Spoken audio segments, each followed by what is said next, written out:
একটা বাপের বেটা মুসলিম দেশ বেরিয়েছে, তার নাম ইরান, বুঝতে পারছেন? হ্যাঁ, হয় মরবো না হলে মারবো, ঠেলা সামলাও, বুঝতে পারছেন? আর দাদাগিরি চলছে না, আমেরিকা ভয় পেয়ে গেছে। তাদের নেতা আয়াতুল্লাহ খামিনি, হে তরুণ যুবকেরা, বন্ধুরা আমার শুনেন, আল্লাহ ওয়ালা হয়ে যান। যদি বাঁচতে চান, পৃথিবীর চারিদিকে অশান্তি লেগে গেছে, যে কোনো সময় তৃতীয় বিশ্বযুদ্ধ শুরু হতে পারে। বন্ধুরা আমার ভালো করে ভাবুন, হে যুবকেরা, হে আমার মুরব্বিয়ানেরা, শুনে রেখে দিন বাবা, জেনে রেখে দেন মুসলমান, যে সিচুয়েশন তৈরি হয়েছে 1450 বছর আগে, আল্লাহর নবী বলছেন কিয়ামতের আলামত গুলো নবী আমার সব জানিয়েছেন। কিয়ামতের আলামত গুলোর মধ্যে অনেক আলামত মিলে গিয়েছে, অনেক আলামত বাস্তবায়িত হয়ে গিয়েছে। ঘরে ঘরে গান বাজনা ঢুকে যাবে, আপনার ঘরে ঘরে তো দূরের কথা, মোবাইলে ঢুকে গেছে, পকেটে পকেটে। সুদ ঘুষ, সুদ ঘরে ঘরে চলে যাবে, সুদের ব্যবসা এখন ঘরে ঘরে ঢুকে গেছে। এমন কোন মানুষ নাই যে সুদ খায় না। ভাই আমার, যারা কেবলমাত্র জানে বোঝে, যাদের মধ্যে এলেম আছে, জ্ঞান আছে, তারা সুদের টাকাটা আলাদা করে, সেটাকে অন্য পারপাসে খরচ করে, না হলে ব্যাংকে টাকা রাখলেই সুদ আপনি পেয়ে যাবে। আমি নিজে বছরে অন্তত 20 থেকে 30,000 টাকা সুদ পাই। আমি হিসাব করি বছরের শেষে, ডিসেম্বর মাস, জানুয়ারি মাসে পুরো পাসবুক আপডেট করি, করে দেখে নি ইন্টারেস্টের টাকা কত টাকা জমেছে, সেটাকে তুলে নিয়ে বের করে অন্য জায়গায় করি। কজন করবে, কজন চেক করে? সুদ খাচ্ছে। তারপরে তো আবার টাকা কোথায় বাড়লে রাখলে বাড়বে সেটা চেষ্টা করছে, আছে না? সুদ খাওয়ার লাইন তৈরি করছে, কোনটায় রাখলে বেশি টাকা হবে, কোনটায় রাখলে ডবল পাবো। কিসের ডবল? কিসের ডবল? সুদে ইন্টারেস্ট। সুদ ঘরে ঘরে ঢুকে গেছে, কথা ঠিক না? জেনা ব্যভিচার ঘরে ঘরে ঢুকে যাবে। হে তরুণ যুবকেরা, ভালো করে তাকিয়ে দেখুন, গ্রামে গ্রামে জেনা ব্যভিচার ঢুকে গেছে বাপ। এখন আর পর্দা লজ্জা বলে কোনো জিনিস নাই। হে তরুণ যুবকেরা, হে আমার মুরব্বিয়ানেরা, শুনে রেখে দিন বাবা, কোরআন মাজিদ মানুষ পড়বে না, কোরআন মাজিদ ঘরে ঘরে থাকবে, কোরআন মাজিদের ব্যবহার হবে না, মানুষ পড়বে না, ভুলে যাবে। হে তরুণ যুবকেরা, মসজিদগুলো চাকচিক্যময় বড় বড় হবে, সুন্দর সুন্দর মসজিদ হবে, কিন্তু নামাজিদের অভাবে মসজিদগুলো বিরান হয়ে যাবে। হে যুবকেরা, হে আমার মুরব্বিয়ানেরা, চারিদিকে ফিতনা ফাসাদ শুরু হয়ে যাবে, নারীতে মানুষ মেতে থাকবে, অর্ধলঙ্গ নারী ভাই আমার বাজারে মোড়ে মোড়ে তারা নৃত্য করতে থাকবে, তাদের নাচ গান দেখার জন্য মানুষ পেরেশান হয়ে যাবে। হে তরুণ যুবকেরা, বন্ধুরা আমার শুনেন, অশিক্ষিত মূর্খগুলো সমাজের নেতা হয়ে যাবে, আর শিক্ষিত মানুষেরা ভয় পেয়ে চুপ করে থাকবে। ভাইরা আমার, সবগুলো কিন্তু মিলে গেছে কিয়ামতের আলামত। সবচেয়ে বড় একটা আলামত হলো সেই সময় মালহামা শুরু হবে। মালহামা মানে মহাযুদ্ধ, মহাপ্রলয়। ভাই আমার, পৃথিবীর মানুষ, বেশিরভাগ মানুষ সেদিন মারা যাবে। সেই মালহামা ভাই আমার, কোরআনের বিশেষজ্ঞরা, হাদিস বিশেষজ্ঞরা বলছেন, এই মালহামা আর অন্য কিছু নয়, এই মালহামা হলো তৃতীয় বিশ্বযুদ্ধ। তৃতীয় বিশ্বযুদ্ধ আমার আপনার দোরগোড়ায় এসে গেছে। যে কোনো সময় তৃতীয় বিশ্বযুদ্ধ শুরু হতে পারে। এদিকে রাশিয়া ইউক্রেন যুদ্ধ চলছে, ওদিকে ভাই আমার ওই জালেমরা আপনার আমার কালেমার ভাই 70,000 কালেমার ভাইকে শহীদ করেছে মধ্যপ্রাচ্যে। ভাইরা আমার, এদিকে আমেরিকা ভেনেজুয়েলার খ্রিস্টান প্রেসিডেন্ট, নাম হলো নিকোলাস মাদুরোকে ভাই আমার হাইজ্যাক করে তুলে নিয়ে চলে গেছে। সারা পৃথিবীতে অশান্তি চলছে। এক শ্রেণীর মানুষ ইসলামোফোবিয়ার কথা বলে, ইসলামের ভয় ভীতির কথা মানুষের মাঝখানে বলে। তারা বলে সারা পৃথিবীতে এত অশান্তি, তার কারণ হলো মুসলমান। কিন্তু ভালো করে যদি আপনি গবেষণা করে দেখেন, ভালো করে যদি আপনি ইতিহাস ঘেটে দেখেন, সব সমস্যা থেকে সমাধান করছে মুসলমান। মুসলমানরা অশান্তি করে না, মুসলমানরা শান্তি চায়। যত বড় বড় যুদ্ধ হয়েছে, লড়াই হয়েছে, যত বড় বড় মানুষ হত্যা হয়েছে, যত বেশি বেশি মানুষকে মারা হয়েছে, যারা মেরেছে সবই অমুসলমান। রাশিয়া একটা মুসলিম দেশ নয়, ইউক্রেনের সঙ্গে লড়াই হচ্ছে বহুদিন ধরে। ইউক্রেনও মুসলমানদের দেশ নয়। হে তরুণেরা, যুবকেরা, আর্মেনিয়ার সঙ্গে যুদ্ধ হলো, আর্মেনিয়া কিন্তু মুসলমান দেশ নয়। হে যুবকেরা, হে আমার মুরব্বিয়ানেরা, ওই যে জালেমরা 70,000 কালেমার ভাইকে মেরে দিল, ওই জালেমরাও কিন্তু মুসলমান নয়। হে যুবকেরা, এই যে আমেরিকা ভেনেজুয়েলা থেকে ভাই আমার আজকে ভেনেজুয়েলার সঙ্গে যুদ্ধ শুরু করেছে, তার প্রেসিডেন্টের ওয়াইফকে তুলে নিয়ে চলে গেল। ভাই আমার আমেরিকাও খ্রিস্টান দেশ আর ভেনেজুয়েলাও খ্রিস্টান দেশ, তাহলে ওটাও কিন্তু মুসলমানদের দেশ নয়। এরকম আপনি ভালো করে যদি দেখেন, ভাই আমার সারা পৃথিবীতে মুসলমানরা শান্তি প্রতিষ্ঠা করতে চায়, কিন্তু মুসলিমদের সম্পর্কে এক শ্রেণীর কুচক্রীরা, ইসলামের শত্রুরা, তারা মুসলমানদের বদনাম করে দেয়। তারা কিন্তু মুসলমানদের বিরোধিতা করে। আপনি মাও সেতুং লক্ষ লক্ষ মানুষকে হত্যা করেছিল। ভাই আমার মুসলিনি লক্ষ লক্ষ মানুষকে হত্যা করেছিল। হিটলার লক্ষ লক্ষ মানুষকে হত্যা করেছিল। সম্রাট অশোক লক্ষ লক্ষ মানুষ তার সময় মারা গিয়েছিল। এরা কেউ কিন্তু মুসলমান নয়। বন্ধুরা আমার, তরুণ যুবকেরা আমার, সব পাখি মাছ খায়, সব পাখি মাছ খায়, আর মাছ রাঙা দোষ হয়।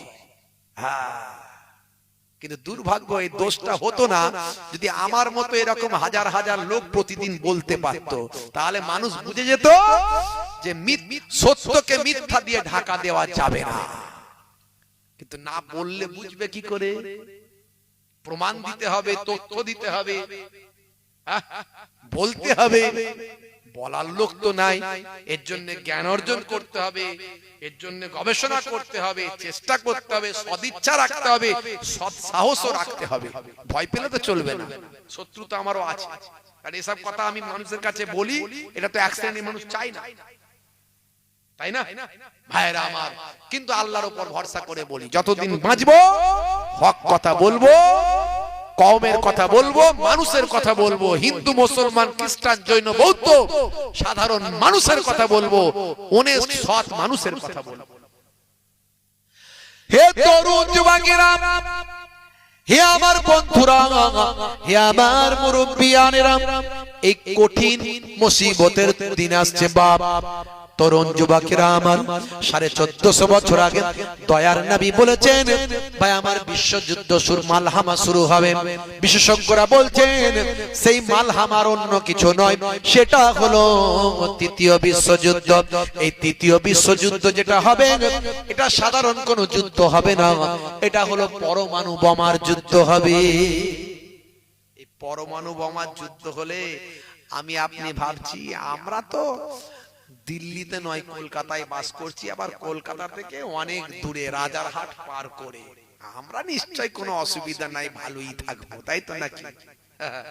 অত সহজ নয় বাপজি, কেউ বাঁচবো না।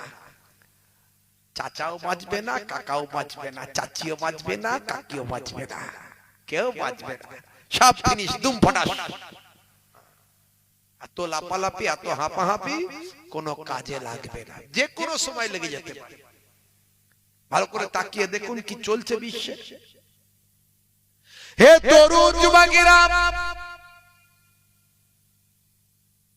আজ থেকে বহু বছর আগে, কিছু কম বেশি 1995 সালে, কম বেশি 1995 সালে পৃথিবী বিখ্যাত একজন জ্যোতিষী ভাইরা আমার, তার নাম হলো বাবা ভাঙা, একজন মহিলা। বাল্যকালে তিনি একটা ঝড়ঝটিকার মধ্যে পড়ে গিয়ে চোখ দুটোকে হারিয়েছিলেন। হতে পারে আল্লাহ তাকে কিছু ভাই আমার হয়তো তার মুখ থেকে বলিয়ে দেন। যদি আমরা গায়েবের খবর বিশ্বাস করি না, গায়েবের খবর আল্লাহ ছাড়া কেউ জানে না, এটাই বলি। হে তরুণ যুবকেরা, হে আমার মুরব্বিয়ানিরা, আমরা বলি গায়েবের খবর আল্লাহ ছাড়া কেউ জানে না, এটা হলো আমাদের ঈমান। পৃথিবীর যত বড়ই যেই বলুক না কেন আমরা তাকে বিশ্বাস করব না, আল্লাহকে বিশ্বাস করব। কথা ঠিক না বল? কিন্তু আমার আল্লাহ কাউকে দিয়ে কিছু বলিয়ে না, সেগুলো মিলে যায়। ইতিমধ্যে বাবা ভাঙা যে কথাগুলো বলেছেন তার অনেকটাই বেশ কিছুগুলো মিলে গিয়েছে। হে তরুণ যুবকেরা, আল্লাহর নবী সিম্বল গুলো বলে দিয়েছেন। 1450 বছর আগে পৃথিবীর বুকে ভাই আমার কিয়ামতের আগে মালহামা হবে। মালহামা মানে তৃতীয় বিশ্বযুদ্ধ। যে বিশ্বযুদ্ধে পৃথিবীর অনেকটাই ধ্বংস হয়ে যাবে ভাই আমার, বিশাল বড় মালহামা হবে। সেটা হলো আজকের যুগে গবেষকরা বলছে পরমাণু বোমা, পরমাণু যুদ্ধ। ভাই আমার রাশিয়ার হাতে শুধু পরমাণু আছে 600 খানারও বেশি, আমেরিকার হাতেও আছে কম বেশি প্রায় ওরকম। পৃথিবীর বুকে অনেক দেশই ভিতরে ভিতরে তৈরি করে ফেলেছে এই পরমাণু বোমা। ভাইরা আমার, ইরানকে হুমকি ধমকি দেওয়া হচ্ছে, ইরানও বলছে আমরাও রেডি হয়ে আছি। আজ কি বলেছে?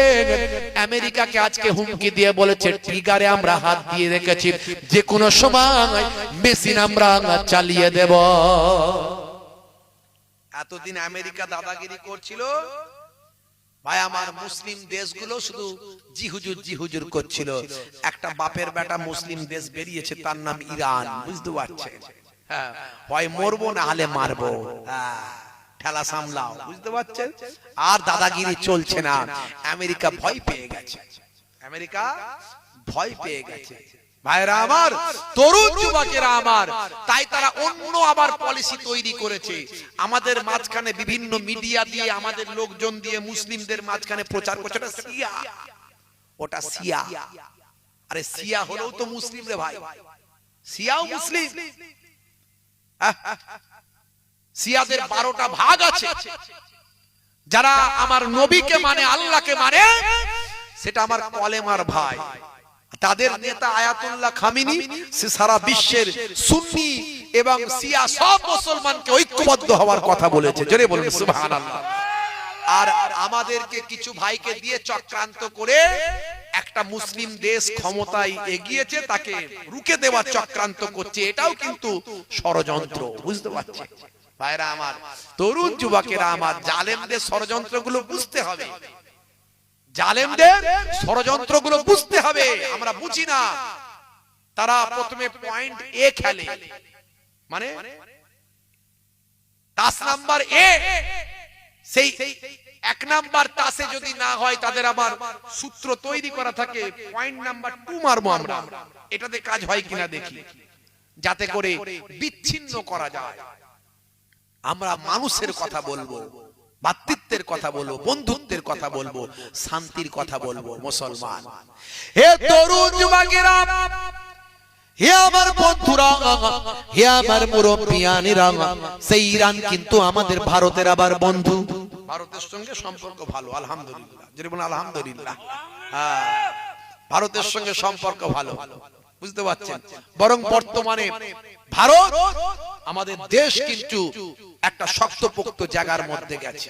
এটা আমরা গর্বিত। আমরা আই লাভ মাই ইন্ডিয়া, আমরা আমাদের দেশের জন্য গর্ববোধ করি। আমাদের দেশ শক্তিশালী জায়গায় গেছে, শক্তপোক্ত জায়গায় গেছে, শক্তিশালী ভূমিকা পালন করছে। ভাইরা আমার, কোন শত্রু চোখ রাঙানিকে পরোয়া করে না আমাদের দেশ। হে তরুণ যুবকেরা, হে আমার বন্ধুরা, হে আমার মুরব্বিয়ানিরা, সেই বাবা ভাঙা কি বলেছে শোনো। সালটা হলো কম বেশি 1995 সাল। তিনি বহুদিন আগে মারা গেছেন। মারা যাওয়ার আগে এই বাবা ভাঙা বলে গেছেন 2030 সালে পৃথিবী ধ্বংস হতে পারে। তার মানে ওই মালহামা শুরু হতে পারে, তৃতীয় বিশ্বযুদ্ধ শুরু হতে পারে। এই ইঙ্গিত কিন্তু বাবা ভাঙা দিয়েছে। আর বাবা ভাঙার অনেক কথা মিলে গেছে, আল্লাহ হয়তো মিলিয়ে দিয়েছেন। তারপরে আমরা বলবো কোন জ্যোতিষীর কথা বিশ্বাস আমরা করি না, কারণ আমাদের ঈমান হলো আল্লাহর উপর। গায়েবের খবর আল্লাহ ছাড়া কেউ জানে না, এটা আমরা বিশ্বাস করি। ভাইরা আমার, তরুণ যুবকেরা আমার, সেই প্রেক্ষাপট কিন্তু তৈরি হয়ে গেছে। এইভাবে শুরু হয়ে গেছে। আজকে ইরান বলছে আমি ট্রিগারে আমি আগুন চেপে রেখেছি, যে কোনো সময় চালিয়ে দেবো। তার মানে কি ইরানও ভিতরে ভিতরে পরমাণু বোমা তৈরি করে ফেলেছে। এ তো যুদ্ধ হবে পরমাণু বোমার যুদ্ধ, আর ছোটখাটো যুদ্ধ হবে না, বুঝতে পারছেন? ওই একটাতেই একটা শহর শেষ। এর আগে মনে আছে 1945 সালে হিরোশিমা নাগাসাকি দুটো পরমাণু দু জায়গায় পড়েছিল, দুটো শহর শেষ। তাহলে 1945 সাল, আজকে প্রায় কম বেশি 100 বছর পর। আজকে 2025 সাল, মানে প্রায় 70-80-90 বছর পর। তা আজকে তাহলে সেই পরমাণু বোমা কত শক্তিশালী ভাবছেন? সেদিন যা হয়েছিল তার আজকে কি হতে পারে? আমরা কিন্তু একেবারে মৃত্যুর দোরগোড়ায় আছি, মালহামার দোরগোড়ায় আছি। এরপরেও যদি আমরা আল্লাহ ভুলে যাই, নবী ভুলে যাই, কখন যে কি হবে আমরা জানি না। কোনদিন সকালবেলা দেখবেন যুদ্ধ শুরু হয়ে গেছে, ঘুম থেকে উঠবেন ফজরের পরে, সকালবেলা উঠে দেখবেন লড়াই শুরু হয়ে গেছে। যে কোনো সময়, আজও সময় আছে আপনার হাতে, এখনো ঈমানকে বাঁচানোর, একটু আমল করার মতো সময় আছে। আজকের এই পাক মাহফিলে আপনাকে আমি বলে যাই যে আজ থেকে প্রতিজ্ঞা করুন, নামাজটা ছাড়বেন না, নামাজটা ছাড়বেন না। 82 বার আল্লাহ নামাজের কথা বলেছেন। নামাজ যদি আপনি পড়েন, আপনি অন্যান্য পাপ অন্যায় থেকে আল্লাহ আপনাকে বাঁচিয়ে দেবেন। জোরে বলুন সুবহানাল্লাহ।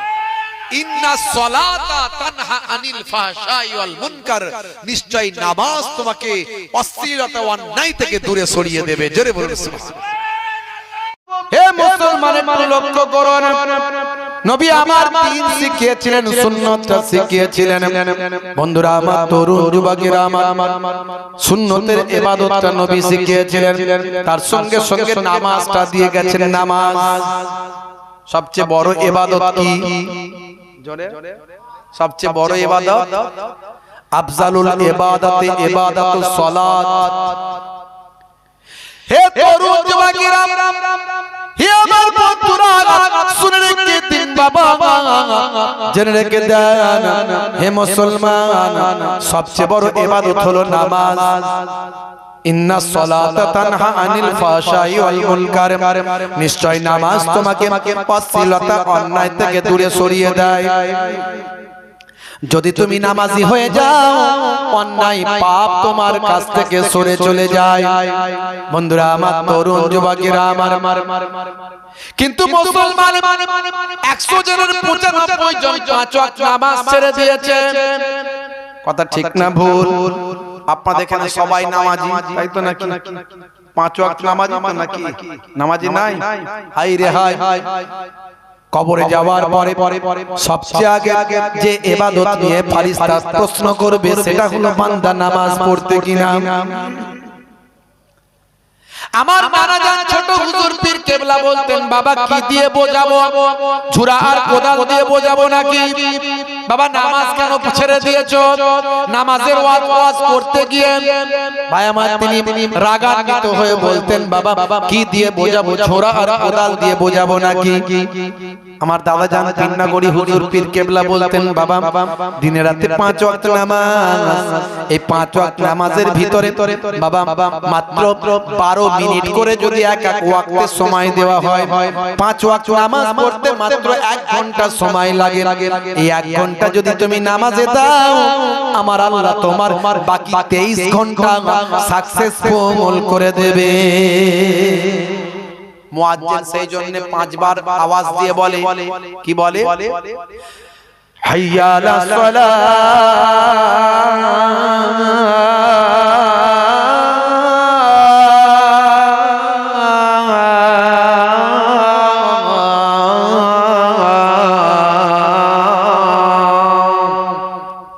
এসো নামাজের দিকে এসো। মানে কি?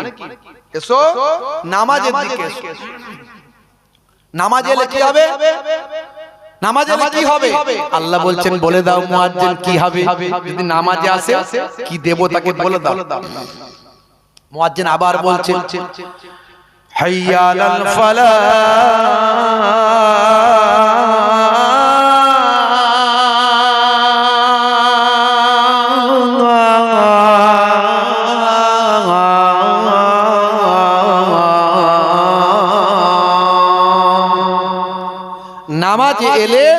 আমি আল্লাহ তাকে কামিয়াবি দান করে দেব। চাকরিতে কামিয়াবি পেতে চাও, নামাজে গিয়ে দাঁড়াও। শিক্ষায় কামিয়াবি পেতে চাও, নামাজে গিয়ে দাঁড়াও। কারবারে কামিয়াবি পেতে চাও, নামাজে গিয়ে দাঁড়াও। চাষবাসে কামিয়াবি পেতে চাও, নামাজে গিয়ে দাঁড়াও। বিপদ আপদ থেকে মুক্তি পেতে চাও, নামাজে গিয়ে দাঁড়াও। সমস্যা দূর করতে চাও, নামাজে গিয়ে দাঁড়াও। ওয়াস্তাইনু বিসসাবরি ওয়াস সালাহ, বান্দা তোরা আমার কাছে সাহায্য প্রার্থনা কর ধৈর্য এবং নামাজের মাধ্যমে। সিজদায় গিয়ে যখন তুমি সুবহান রাব্বিয়াল আলা বলবে, তোমার নিজের মনের জ্বালাটা তখনই আল্লাহকে খুলে বলবেন। আল্লাহ বলবে, বান্দারে তোর কথা আমি শুনে নিলাম, তোর সমস্যা দূর করে দিলাম। ওয়াক্ত যে হলো ওযু করো, মসজিদে চলো। ওয়াক্ত যে হলো ওযু করো, মসজিদে চলো। খোদার হুকুম পালন করো, নামাজটা পড়ো। ওয়াক্ত যে হলো ওযু করো, মসজিদে চলো। দিন রাতে 5 ওয়াক্ত নামাজ পড়লে পাবে ভাই জান্নাত। জোরে হবে না? পেছন দিক থেকে জোরে আওয়াজ দেওয়া যাবে না? ফজরের সময় হলে মসজিদে যাও তুমি চলে, থেকো না বিছানায় শুয়ে, খোদা দেন রহমত ঢেলে। জোরে হবে না?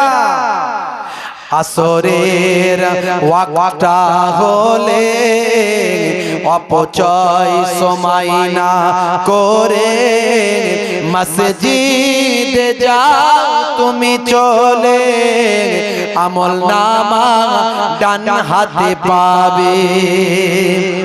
মাগরিবের ওয়াক্ত আসিলে মসজিদে যাও তুমি চলে, কবরের আযাব থেকে মুক্তি প্রভু দেবে। ওয়াক্ত হলো ওযু করো, মসজিদে চলো। খোদার হুকুম পালন করো, নামাজটা পড়ো। ওয়াক্ত হলো ওযু করো, মসজিদে চলো। দিন রাতে 5 ওয়াক্ত নামাজ পড়লে পাবে ভাই জান্নাত। জোরে হবে না? আরে জোরে হবে না? নামাজের সময় হলে যখন মুয়াজ্জিন আযান দেয়, হাইয়া আলাস সালাহ, মুসলমানের ছেলে বলে তাড়াতাড়ি মসজিদ তলা থেকে পালা, ইমাম সাহেবের জ্বালা। কেন রে ভাই? আরে যদি দেখতে পাই তাহলে বলবে পল্টু নামাজ পড়বি, আয় তাড়াতাড়ি এখান থেকে পালিয়ে যাই, ফ্রি ফায়ার আর বাসবাগানের ঝাড়ে গিয়ে পাবজি খেলবো ভাই। ক্যারাম চালাবে সেখানে, তাই বাসবাগানের ঝাড়ে তাস পিটবে, জুয়া খেলবে, অসুবিধা নাই। ইমাম সাহেব যদি বলে পল্টু নামাজ পড়বি, আয়, তাই তাড়াতাড়ি বাসবাগানের ঝাড়ে তাস খেলতে যাই, ইমাম সাহেবের জ্বালায়। ওরে বাপ রে বাপ, হাই রে হাই। মরলে আজকাল 2 দিন হয়ে যাবে, 3 দিন পরে খবর থাকবে না। মানুষ মারা গেলে 6 ঘন্টা পর থেকে ডেড বডির পচন শুরু হয়। আমি বলছি না, স্বাস্থ্য বিশেষজ্ঞরা বলছে, সায়েন্স বলছে, কবরে দেওয়ার 24 ঘন্টা পরে সবচেয়ে আগে পায়ুদার দিয়ে শরীরের পোকাগুলো বেরিয়ে যায়। পায়ুদার বোঝেন তো? পায়ুদার দিয়ে শরীরের পোকাগুলো বেরোতে থাকে। মাত্র 3 দিন যেতে না যেতে নাকটা পচে যাবে, 6 দিনে নখগুলো খুলে পড়ে যাবে, 9 দিনে শরীরের চুল লোম যা আছে ঝরে যাবে, 17 দিনে পেটটা ফুলে গিয়ে বাস্ট হয়ে যাবে, আর মাত্র আমার 365 দিনের মধ্যে হাড় হাড্ডিগুলো প্রায় ম্যাক্সিমাম পোকামাকড়ে খেয়ে ফিনিশ করে দেবে। আর যদি আপনি নামাজি হন, নবীর আশিক হন, মনে রাখবেন আপনার কবরে দেহ পচে যাওয়া তো দূরের কথা, কাফনের কাপড়টাও ময়লা হবে না। এই অল্প দিন আগে বাংলাদেশে 28 বছর আগে 28 বছর আগের পুরানো কবর তোলা হয়েছে, প্রয়োজনে পাশের কবরগুলোও তোলা হয়েছে, সেখান থেকে কবর শিফট করা হচ্ছে। ভাই আমার বাকি কবরগুলো হাড়-হাড্ডি হয়ে গেছে, তার ভিতরে একটা আল্লাহওয়ালা মানুষের জিসমকে তোলা হয়েছে। ইন্টারনেটে আছে, ভিডিওটা দেখে নেবেন। মুসলমান দেহ তো শরীর তো জিসম মোবারক পচে যাওয়া গলে যাওয়া তো দূরের কথা, একেবারে জানো মনে হচ্ছে কয়েকদিন আগে থেকে ঘুমিয়ে আছে, কাফনের কাপড়টাও টাটকা আছে। जमीन मैली नहीं होती, ज़मान मैला नहीं होता, जमीन मैली नहीं होती, ज़मान मैला नहीं होता, मोहम्मद के गुलामों का कफन मैला नहीं होता। জোরে হবে না?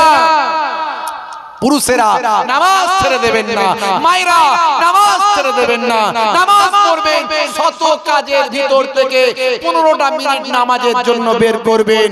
সিজদায় গিয়ে আল্লাহর কাছে মনের দুঃখ যন্ত্রণা বলবেন, আল্লাহ আপনার সমস্ত মুসিবত দূর করে দেবেন। মাগো, 4টে ভালো কাজ করবেন, 5 ওয়াক্ত নামাজ, বছরে 1 মাস রমজানের রোজা, আর একটু স্বামীর খেদমত করবেন, আর একটু পর্দা হেফাজতের মধ্যে চলবেন। এখনকার মেয়েরা স্বামীর খেদমত আর করতে চায় না। স্বামী হলো হোম মিনিস্টার আর আর বউ হলো প্রাইম মিনিস্টার, বুঝতে পারছেন? ভাইরা আমার, প্রাইম মিনিস্টারের কথা আগে চলবে না, হোম মিনিস্টারের কথা চলবে। আরে বাপ রে বাপ, হাই রে হাই, আজকালকার নারী শুনে রাখুন তাড়াতাড়ি, আর পর্দাকে তো জর্দা করে দিয়েছে। লাল শাড়ি, লাল টিপ, লাল আঁচল মাথায় নাই, সবুজ শাড়ি, সবুজ টিপ, সবুজ আঁচল মাথায় নাই, পিঠটা তাদের ফাঁকা, বলছে যত টাকা বি টাকা দেখ কেমন লাগে, বুঝতে পারছেন? এখন মোটরসাইকেল গুলো বেরিয়েছে, দেখেছেন? আমাকে কমিটির ছেলেরা মোটরসাইকেলে চাপাতে যাচ্ছে, আমি মোটরসাইকেলে চাপতে গিয়ে প্লেনে চাপছি না, কি প্লেনে চাপছি নাকি? ওরে তোর মোটরসাইকেল নিয়ে যাবি, হেঁটে হেঁটে যাবো, ও চাপার আমার ক্ষমতা নাই। মোটরসাইকেল এরকম করে, এই দেখো কেন এটা করেছে রে ভাই, এতে বসবেটা কে? বলছে হুজুর এতে গার্লফ্রেন্ড আর বয়ফ্রেন্ড বসবে। বাপ রে বাপ, দিনকাল কোন জায়গায় পৌঁছেছে, রাগ করবেন না বাপ। মুসলমানের নারী চালাচ্ছে স্কুটি গাড়ি, গায়ে নাই ওড়না, বলছে আমার দিকে দেখ না, চুল করতে কালার, যাচ্ছে বিউটি পার্লার, নাম ছিল জরিনা হয়ে গেল কারিনা। হে মুসলমানের নারী, করবেন না বাড়াবাড়ি, হয়ে যাবেন না আনারি। শুনে রাখুন, রাতের বেলা তাড়াতাড়ি মরলে কবরটা আপনার জন্য কি হবে একটুখানি ভাবুন আজকে আপনি। হে মুসলমানের নারী, আজও আমার আপনার ঘরের মেয়েরা অনেক ভালো, এখনো আমার আপনার ঘরের মেয়েরা বাইরে বেরোলে মোটা কাপড় গায়ে দিয়ে বেরোয়। মাঝে মাঝে রাস্তায় দেখতে পাওয়া যায় স্বামী স্ত্রী যখন মার্কেটে যায়, মোটরসাইকেলে পিকআপ দিয়ে যখন ঘুরে বেড়ায়, স্বামীর পোশাকটা ভালো দেখা যায়, ভাই আমার প্যান্ট শার্ট কোনো কিছু দেখা যায় না। শরীর যতটা স্বামীর শরীরটা ঢাকা, আর ততটাই তার স্ত্রীর শরীরটা ফাঁকা। যার দেওয়া দরকার ছিল ঢাকা, সে রেখেছে ফাঁকা, যার ফাঁকা রাখলেও অসুবিধা নাই, সে দিয়েছে ঢাকা। কথা ঠিক না বল? রাগ করবেন না। আমাদের ঘরের মেয়েগুলোকে একটুখানি দিনের শিক্ষা দেবেন, ছোটবেলায় মক্তবে পাঠাবেন, মাদ্রাসায় মক্তব একটু করবেন। বাপ যদি মক্তব না থাকে, একটু মক্তব মাদ্রাসা করবেন, বুঝতে পারছেন? ভাইরা আমার, তরুণ যুবকেরা আমার, মুরব্বিয়ানেরা আমার, মায়েরা একটু স্বামীকে কষ্ট দেবেন না, স্বামীর খেদমত করবেন, দেখাশোনা করবেন। কাল কিয়ামতের দিনে আপনাকে প্রশ্ন করা হবে, স্বামীর দেখাশোনা করেছিলে? নবী বলছেন, যদি আমি কাউকে সিজদা করার অনুমতি দিতাম, তো স্ত্রীদের বলতাম স্বামীর পায়ে সিজদা করো। জোরে বলুন সুবহানাল্লাহ। আবার স্বামীরা যেন ফুলে ব্যাং হয়ে যাবেন না। নবী বলেছে আমাদের বউদের কথা, যদি সিজদা করার অনুমতি হতো তাহলে স্বামীর পায়ে সিজদা করত। আর স্বামীর পায়ের তলায় নাকি জান্নাত। রাতের বেলা গিয়ে স্ত্রী স্বামীর পায়ের তলায় লাইট লাগিয়ে জ্বালিয়ে দেখছে যে জান্নাত কই। আরে ওটা নয়, খেদমত করলে জান্নাত পাওয়া যাবে। স্বামীকে কষ্ট দেবেন না। মাগো স্বামীরাও মাথায় রাখবেন, স্ত্রীর সঙ্গে খারাপ ব্যবহার করতে পারবেন না। কি সুন্দর ইসলাম, একটু ভাবুন। কাল কিয়ামতের দিনে আপনি যত বড়ই নামাজি পরেজগার হয়ে যান, আপনার স্ত্রীর সার্টিফিকেট ক্লিন চিট লাগবে। কি করে বেরিয়েছো? হ্যাঁ, ঘরের বউ ঘরে আছে, বাইরে মস্তানি, বাইরে ফুর্তি। ওরে সর্বনাশ, অত সহজ নয়। স্ত্রী যদি বলে আমার হক নষ্ট করেছে, তোমার ইবাদত সব গোল্লায় চলে গেল। স্ত্রীর ক্লিন চিট ছাড়া স্বামী জান্নাতে যেতে পারবে না। স্বামীরাও সাবধান। মায়েরা বোনেরা শুনে রেখে দেন, আজকের নারীরা এখন এমন আনাড়ি হয়েছে, বুঝতে পারছেন? সব বিভিন্ন জায়গায় দেখতে পাই, আমাদের আশপাশে বিভিন্ন জায়গায়। সকাল হলো, গ্রুপ মাস্টার চলে এলো, সে মেল, সে একজন ছেলে, আর মহিলারা সব গ্রুপ লিডাররা সব গিয়ে হাজির হয়ে গেল, সব মহিলা। ঘর তো ছেড়ে দিয়ে সব গ্রুপের মাস্টাররা গিয়ে সব গ্রুপ করে, গ্রুপ লোন মানে কি সব ইনকাম ফিনকামের ব্যাপার। সর্বনাশ, বুঝতে পারছেন? নারীরা, মায়েরা শুনে রাখুন, পর্দা করবেন, হেফাজতের মধ্যে থাকবেন, পর্দার বাইরে যাবেন না। আজকে দেখুন আমেরিকার মতো জায়গায় এই 57 না 56তম তাদের আজকে প্রেসিডেন্ট নির্বাচন হলো। কমলা হ্যারিস নামে একজন মহিলা দাঁড়িয়েছিল প্রার্থী। কমলা হ্যারিস সবাই ভেবেছিল জিতবে, কিন্তু জিততে পারলো না। আমেরিকার মানুষ বুঝেছিল যে মহিলা দিয়ে দেশ চালানো যায় না। এক্সেপশন, ব্যতিক্রম আছে। কিছু কিছু মহিলাদেরকে আল্লাহ স্পেশাল ক্ষমতা দিয়ে দিয়েছেন, তারা ঠিক দেশ চালিয়ে দিচ্ছে। যেমন আমাদের দেশের ইন্দিরা গান্ধী ছিলেন, দীর্ঘদিন ধরে দেশ চালিয়েছেন। বর্তমানে আমাদের রাজ্যের মুখ্যমন্ত্রী, তিনিও দেখছেন কত শক্তপুক্ত মানুষ, ঠিক দেশ চালাচ্ছে। কিন্তু ওভারঅল মহিলারা পুরুষদের থেকে দুর্বল, সেটা সবাই স্বীকার করেছে, সবাই স্বীকার করেছে। মানসিক ভাবে, শারীরিক ভাবে, মেন্টালি ভাবে দুর্বল। তো যাই হোক, আমেরিকার মানুষ কিন্তু দেখুন কমলা হ্যারিসকে ভোট দিয়ে জেতালো না, জেতালো সেই ডোনাল্ড ট্রাম্পকে, সেই বকাটে মানুষটাকে জিতিয়ে দিল। বুঝতে পারছেন? তাহলে আমেরিকার মানুষ খুব চালাক। এতে আমেরিকার মহিলারা কি করেছে জানেন? বলছে 4B বয়কট, 4টে বয়কট করেছে তারা। বলছে এটা আমাদের সেন্টিমেন্টাল ইস্যু। আমেরিকার মহিলারা তারা ভাই আমার আন্দোলন করছে 4B বয়কট, মানে বলছে এটা আমাদের নারী সমাজের উত্থানকে রুখে দেওয়া হয়েছে। নারী সমাজকে নাকি উত্থান হতে দেওয়া হয়নি, তাই আমেরিকার যারা ভাই আমার ওই এই সমাজের যারা জাগরণ সৃষ্টিকারী মহিলা, তারা বয়কট করেছে 4টে। 4B বয়কট, 4B মানে 4টে বয়কট। কি বলছে? আমরা কোন পুরুষ মানুষকে প্রেম করব না, কোন পুরুষ মানুষের সঙ্গে ডেটিং করব না, কোন পুরুষ মানুষকে আমরা বিবাহ করব না, কোন পুরুষ মানুষের সঙ্গে আমরা ভাই আমার স্বামী স্ত্রী একসঙ্গে মিলিত হব না। এইভাবে আমরা 4টে বয়কট করব 4 বছরের জন্য। আমেরিকায় তোলপাড় শুরু হয়ে গেছে এই কমলা হ্যারিস হেরে যাওয়ার পরে। হেগো নারী গো, মাগা আমার, আমরা সেই আমেরিকার ওই নারীদের মতো নয়, আমরা আমাদের নবীর সুন্নত মেনেছি। আজকে দেখুন, আপনি খবর নিন, সানা আলী খান একজন নায়িকা ছিল, নায়িকা 15 বছর ধরে নায়িকা ছিল, কিন্তু সে বুঝতে পেরেছিল যে আমি এই সমস্ত পরপুরুষের সঙ্গে আমি হই হই করে ঘুরে বেড়াচ্ছি, আমি আমার শরীরকে প্রদর্শন করছি, তারা আমার শরীরের দিকে কুনজরে তাকাচ্ছে, আমি অশ্লীল ভাবে জীবন যাপন করছি, ছোট পোশাক পরিহিতা হয়ে আমার শরীর প্রদর্শন করছি। হতে পারে আমি অনেক পপুলার হয়েছি, অনেক সেলিব্রিটি হয়েছি, কিন্তু এটা ইসলাম চায় না।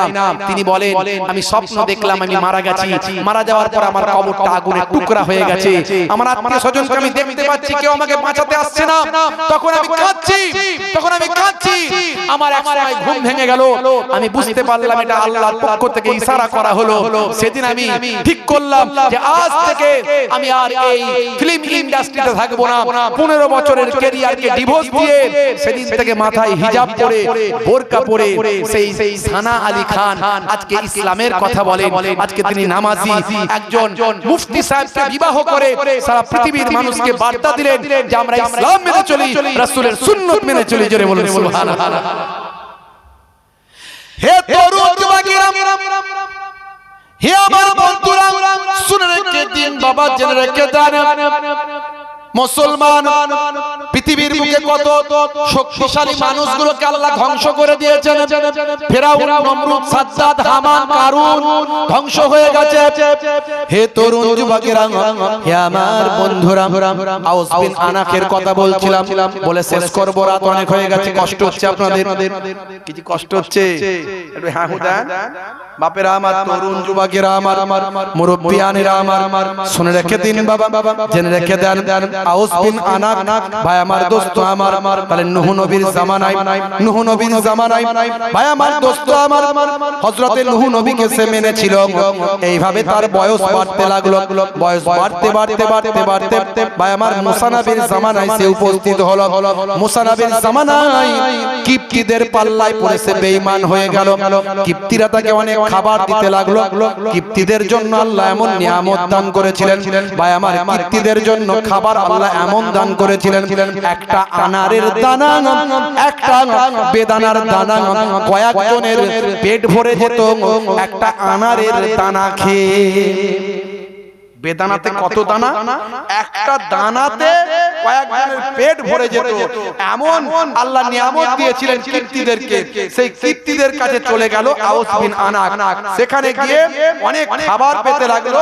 এই খাবার পেয়ে সে কি করলো?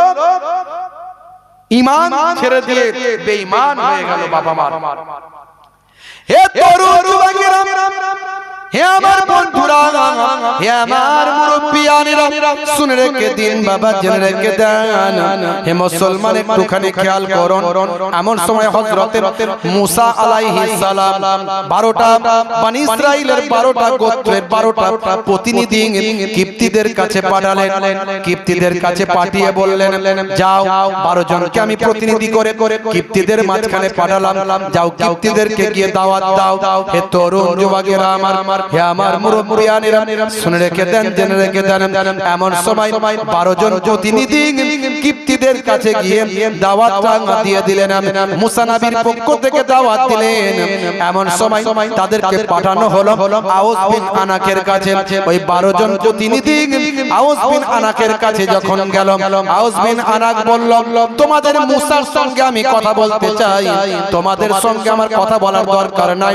এই বলে 12 জন প্রতিনিধিকে হাতের মুঠোর মধ্যে সব কটাকে একটা হাতেতে তুলে নিল। মেরিয়ে দেবে বলছিল, তখন তারা ক্ষমা প্রার্থনা করলো, আমাদেরকে মেরে কি হবে, আমরা দুর্বল মানুষ, তোমার এত বিরাট ক্ষমতা, তুমি আমাদেরকে মেরে কি করবে? তো আউস বিন আনাকে দয়া হয়ে গেল, 12 জনকে ছেড়ে দিয়ে বলল, মুসাকে পাঠা, মুলাকাত হবে তোমাদের নবীর সঙ্গে।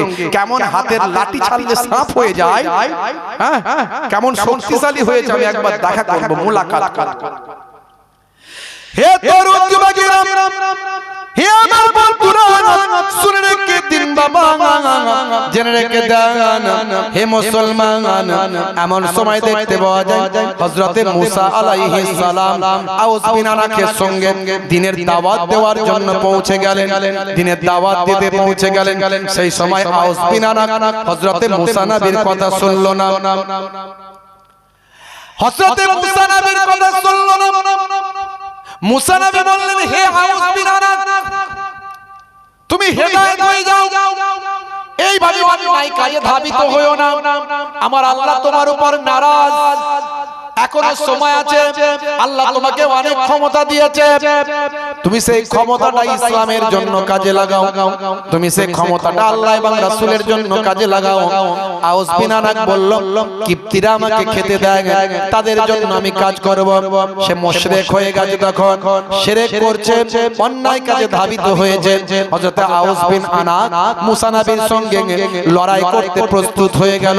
মুসা আলাইহিস সালামকে আমার আল্লাহ এমন ক্ষমতা দিলেন, তিনি আকাশের উপর উড়ে গিয়ে আউস বিন আনাকের হাঁটুতে একটা তার সেই কুদরতি লাঠি দিয়ে আঘাত করলেন।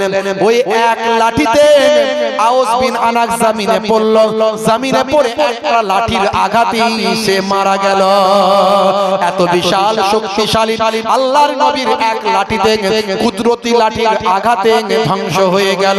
হে তরুণ যুবকেরা, হে আমার মুরব্বিয়ানেরা, শুনে রেখে দিন, জেনে রেখে দিন, এমন ভাবে তার দেহটা পড়ল যে নীল দরিয়ায় এপার ওপার তার বডিটা চলে গেল। এই এপার থেকে ওপার পর্যন্ত তার বডিটা চলে গেল। ভায়াবা তরুণ যুবকেরা আমার, তার বডিটা এক সময় কঙ্কালে পরিণত হলো। এই কঙ্কালটা একটা ময়ের মতো, একটা ব্রিজের মতো কাজ করলো। 200 বছর পর্যন্ত তার এই কঙ্কালের উপর দিয়ে মানুষজন নীল দরিয়া নদীটা পারাপার করত। এইভাবে আল্লাহ জালেমদেরকে ধ্বংস করে দিলেন। বুঝতে পারছেন ভাইরা আমার, তরুণ যুবকেরা আমার, তাহলে পৃথিবীর বুকে কোন জালেম স্থায়ী হয়নি, কোন জালেম টিকবে না। একমাত্র আল্লাহর কুদরতি ক্ষমতা পৃথিবীতে বিরাজ করবে, বলুন সুবহানাল্লাহ। সেই আল্লাহ তাআলার হুকুম নির্দেশকে আমাদের মানতে হবে, নামাজ ছেড়ে দিলে হবে না, নবীর সুন্নাত গুলোকে মেনে চলতে হবে। আমাদেরকে ঐক্যবদ্ধ থাকতে হবে, একতার সঙ্গে আমাদেরকে ঐক্যবদ্ধ হবে জীবন যাপন করতে হবে। মানুষকে ভালোবাসতে হবে, সব জায়গায় মানুষ হতে হবে, মানুষকে ভালোবাসতে হবে। মুসলমান মুসলমানের ভাই, কালেমার সম্পর্কে একে অপরের ভাই। মুসলমান মুসলমানকে ভালোবাসুন। আর মুসলমান আমার নবী শিখিয়ে দিয়েছেন রক্তের সম্পর্কে সারা পৃথিবীর মানুষ একে অপরের ভাই। আপনি হিন্দুকে ভালোবাসুন, খ্রিস্টান জৈন বৌদ্ধকে ভালোবাসুন, সারা পৃথিবীর মানুষকে ভালোবাসুন। এই ভ্রাতৃত্ববোধ নবীর আদর্শকে মানুষের কাছে ছড়িয়ে দিন।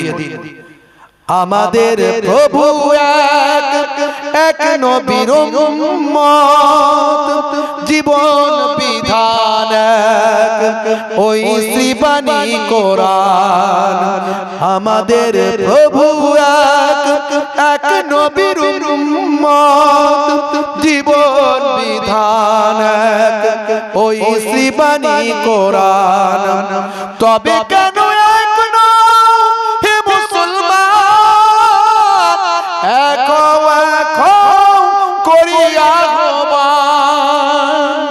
জোরে হবে না, আর জোরে হবে না। তবে কেন এখনো হে মুসলমান এক করিয়া আহ্বান। আমাদের প্রভু এক নবীর উম্মত, জীবন বিধান ওই শ্রীবাণী কোরআন। আল্লাহুম্মা সাল্লি আলা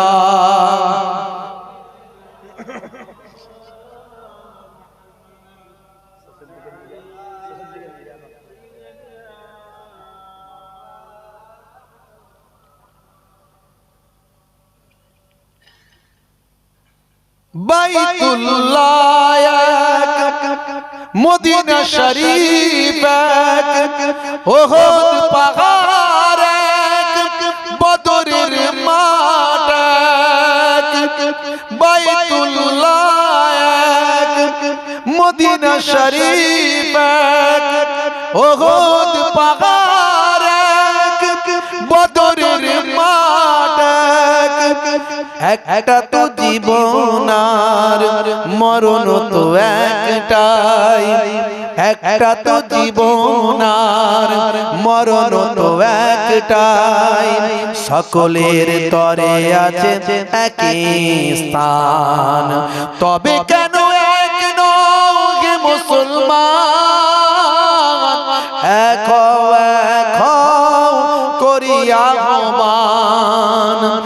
আমাদের প্রভু এক নবীর উম্মত, জীবন বিধান এক ওই শ্রীবাণী কোরআন। আমাদের প্রভু এক নবীর উম্মত, জীবন বিধান এক ওই শ্রীবাণী কোরআন। তবে কেন এক নহে মুসলমান এক করিয়া হবা। জোরে হবে না? তবে কেন এক নহে মুসলমান, এক করিয়া হবান। আমাদের প্রভু এক নবীর উম্মত, জীবন বিধান এক, ওই শ্রীবাণী কোরআন। আমাদের প্রভু এক নবীর উম্মত, জীবন বিধান এক, ওই শ্রীবাণী কোরআন। বাইতুল্লাহ এক, মদিনা শরীফ এক, ওহুদ পাহাড় এক, বদরের মাঠ। জোরে হবে না? আর আমরা এই দল ওই দল সেই দল, আমি বুঝতে পারছি। এ ওকে সালাম দেয় না, ওকে কালাম দেয় না।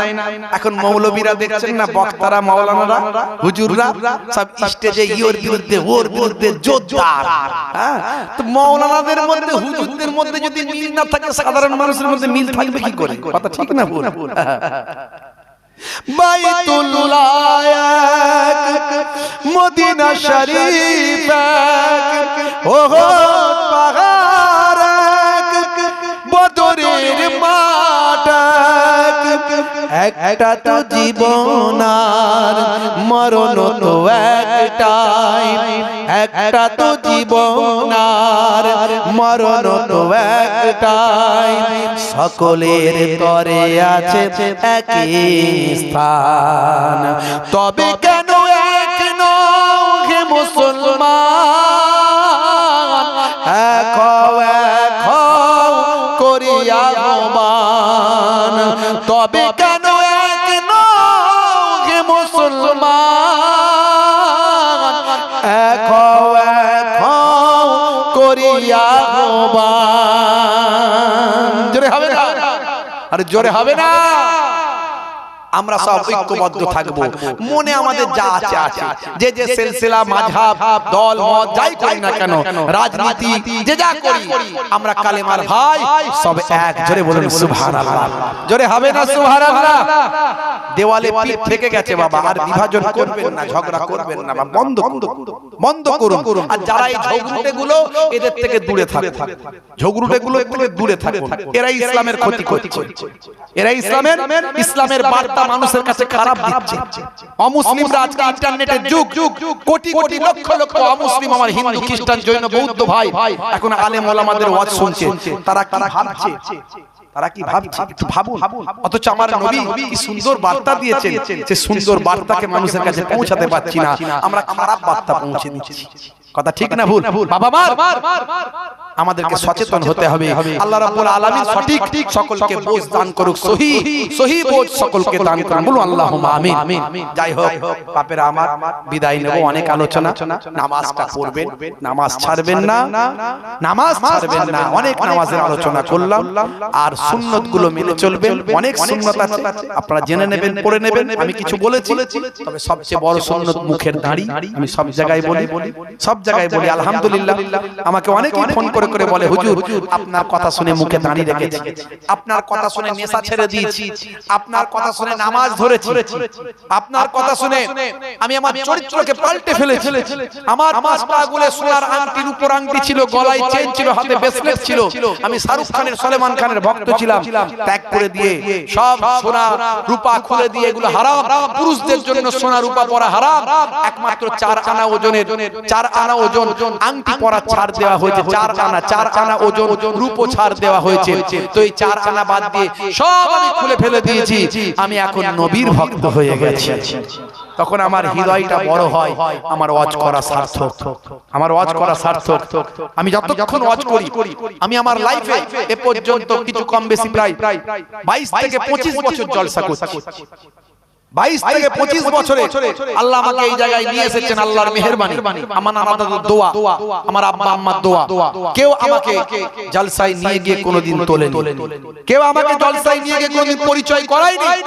আল্লাহর মেহেরবান, আল্লাহর উপর ভরসা, শুধু আল্লাহর উপর তাওয়াক্কুল করেছি, আল্লাহ রাব্বুল আলামিন এই জায়গায় এনে দিয়েছেন। আমার আব্বা আম্মার দোয়া, নানা জান দাদা জানের দোয়া, তাদের ওসিলায় ফুরফুরা শরীফ মুজাদ্দিদুজ জামানের সেই বাগান, যে যেমন তাকে সেরকম ভাবে অবজার্ভ করে নেয়, তাকে বাছাই করে নেয়, আবার বাছাই করে নিয়ে আবার ছেঁকে ফেলে দেয়।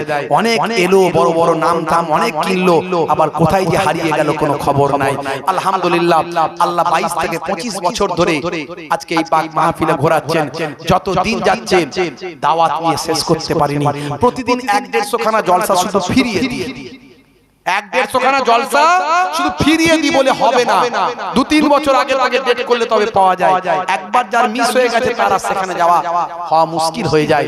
এটা আমার কোনো ক্যালি নাই, এটা আমার কোনো ক্যালি নাই, এটা আমার আল্লাহর দেওয়া নিয়ামত, আমার আব্বা আম্মার দোয়া, বুঝতে পারছেন, নানা জান দাদা জানদের দোয়া, আর আপনাদের ভালোবাসা, আপনাদের 5 জনের মহাব্বত। তো এই 22 থেকে 25 বছর আমি ওয়াজ আল্লাহ করাচ্ছেন। আমার যতদিনের আলোচনা আমি চেষ্টা করেছি মানুষ যাতে নামাজি হয়ে যায়, মানুষ যাতে সুন্নত ওয়ালা হয়, মানুষ যাতে হারাম পথ থেকে সরে আসে। আমরা সবাই গুনাহগার, গুনাহগারদের মধ্যে ওরা উত্তম যারা নিজেদের গুনার কথা খেয়াল করে আল্লাহর দরবারে কাঁদে। সবাই কম বেশি গুনাহগার, কিন্তু আপনি যখন আল্লাহর কাছে কাঁদবেন, আপনি তওবা করবেন, আমার আল্লাহ বলছেন যে আমি তার তওবাকে কবুল করে জীবনের গুনাহ maaf করে দিয়ে থাকি। বাবা গীবত শিকায়েত করবেন না, চগলখড়ি করবেন না। বাঁচতে চান, ইবাদত ধ্বংস হয়ে যাবে, ইবাদত ধ্বংস হয়ে যাবে। পাড়ায় বসে বসে, চায়ের দোকানে বসে বসে খারাপ ও খারাপ সে খারাপ করবেন না। আপনি যতটুকু ইবাদত করছেন আল্লাহকে খুশি করার জন্য করুন, লোককে দেখানোর জন্য নয়। কম হোক বেশি হোক যতটুকু করছেন আল্লাহকে খুশি করার জন্য করুন। আপনার ওই ইবাদতটা কাল জাবালে রহমতের পাহাড় করে আল্লাহ দান করবেন। জোরে বলুন সুবহানাল্লাহ। বাবাজি আমার বিদায় নেব, রাত অনেক হয়ে গেছে, মাশাআল্লাহ 1:30 বেজে গেছে। দোয়া করতে করতে আরো 15 মিনিট, প্রত্যেকে 3 বার সূরা ফাতিহা, আলহামদুলিল্লাহ শরীফ, 3 বার সূরা ইখলাস, কুল হুয়াল্লাহু শরীফ, 3 বার দুরূদ শরীফ পাক তেলাওয়াত করেন। আপনাদের এই গ্রামের ছেলেরা, যুবকেরা অনেক ভালো ভালো কাজ করছে, সোশ্যাল ওয়ার্ক করছে, মাশাআল্লাহ। এই যে গতকাল কি তো হয়েছে, সোশ্যাল অর্গানাইজেশন, সোশ্যাল ওয়ার্ক আপনারা করেছেন, মেডিকেল ক্যাম্প, ডাক্তারদের নিয়ে এসে ট্রিটমেন্ট দেওয়া, এই সমস্ত কাজগুলো আপনাদের ঘরের ছেলেরা সব করছে, আলহামদুলিল্লাহ। এটা অত্যন্ত ভালো জিনিস। এখান থেকে একটা শিক্ষা, একটা সৌহার্দ্য, একটা ভ্রাতৃত্ব, একটা একে অপরের মধ্যে মিল মহব্বত তৈরি হয়। বাপের আমার এই ভালো ভালো কাজে আপনারা যুবকদের সহযোগিতা করবেন, এই ছেলেদের সহযোগিতা করবেন। আমি আমার সামর্থ্য অনুযায়ী এই ভাইদের বিভিন্ন জায়গায় যেখানে যেখানে যোগাযোগ করিয়ে দেওয়ার চেষ্টা যেটুকু করার আমি করব ইনশাআল্লাহ। আপনারা সোশ্যাল কাজ, ভালো ভালো কাজ, মানুষের সেবা এগুলো করবেন। হিন্দু মুসলমানের সেবা করবেন, মানুষের সেবা করবেন। আগে মানুষ, তারপরে মুসলমান, হিন্দু খ্রিস্টান জৈন বৌদ্ধ, মানুষ বিপদে পড়লে পাশে দাঁড়াবেন। এই ছেলেগুলো যাতে ভালো ভালো কাজ করতে পারে সুযোগ দেবেন। আর সকলে বাবা নামাজটা পড়বেন, নামাজ পড়ে রাসূলের সুন্নতটা মেনে যদি জীবন যাপন করতে পারেন, দুনিয়াতেও ধন্য হবেন, আখিরাতেও ধন্য হবেন। আপনাদের খেদমত থেকে বিদায় নেব। বাপের আমার 3 বার সূরা ফাতিহা, 3 বার সূরা ইখলাস, 3 বার দুরূদ শরীফ পাক তেলাওয়াত করেন। আর যারা ওই তাবারুকের দায়িত্বে আছেন, তাবারুকটা দেওয়া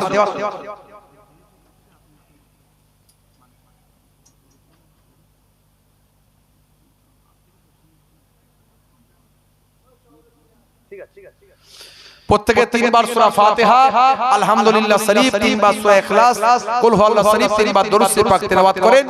আখেরি মোনাজাত করা হবে। আপনারা জানেন আমি কয়েকটা সংগঠনের সঙ্গে যুক্ত, বিশেষ করে দুটো সংগঠন। একটা হলো লেকচারার্স অ্যাসোসিয়েশন অফ বেঙ্গল। এই যে আলেমে যদি ঐক্য না হয়, সাধারণ মানুষ ঐক্য হবে কি করে? তাই আলেমে বক্তাদেরকে নিয়ে আমরা ঐক্যবদ্ধ হওয়ার জন্য আমরা লেকচারার্স, যারা ইসলামিক লেকচারার্স ভাই আমার, যাদের যাদেরকে আপনারা ইউটিউবে দেখতে পান, হ্যাঁ নামি দামি যাদের সমস্ত বক্তা যারা আছেন, ভাইরা আমার, এই সমস্ত বক্তাদেরকে নিয়ে আমরা ঐক্যবদ্ধ করে লেকচারার্স অ্যাসোসিয়েশন অফ বেঙ্গল আমরা তৈরি করেছি।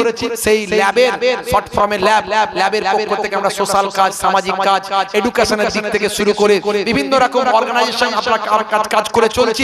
আমরা বন্যার সময় বন্যা ত্রাণ, আমরা শিক্ষার ব্যাপারে ভাবনা, আমরা বিভিন্ন রকম, সবচেয়ে বড় ব্যাপার সমাজকে ভালো বার্তা দেওয়া, যে আলেম ওলামারা ঐক্যবদ্ধ হয়ে সমাজকে ভালো বার্তা দেওয়ার চেষ্টা করছি। আর একদিকে একটা পাওয়ারফুল সংগঠন আপনারা জানেন যে বঙ্গীয় সংখ্যালঘু বুদ্ধিজীবী মঞ্চ, এটা একটা স্বতন্ত্র সংগঠন। যে যখন ভাইরা আমার, এটা একটা স্বতন্ত্র সংগঠন, কিন্তু সরকারি একটা পাওয়ার, সরকার